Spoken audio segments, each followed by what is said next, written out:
Good morning mga lodi guys. Ito pala yung transient na inupahan namin. May tatlong kwarto sa second floor.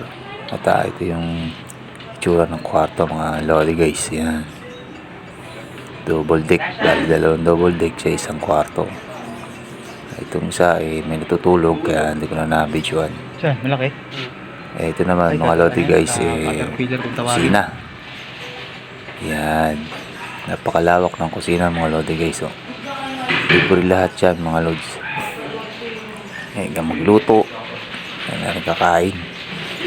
Yan, mga bata nag-ready na para mag-swimming. Ito yung kabilang kwarto mga lodi guys. Dyan kita mo ng dagat. Yan. Yan, pares ang itsura ng kwarto mga lodi guys. Pero double deck at family size parehas. May kalakihan ng mga kwarto rito mga lodi guys.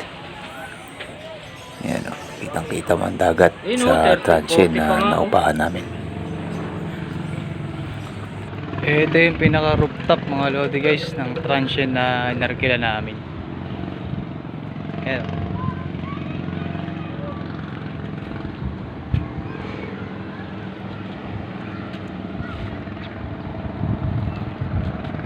Pinaka rooftop talaga ang transient na arkila.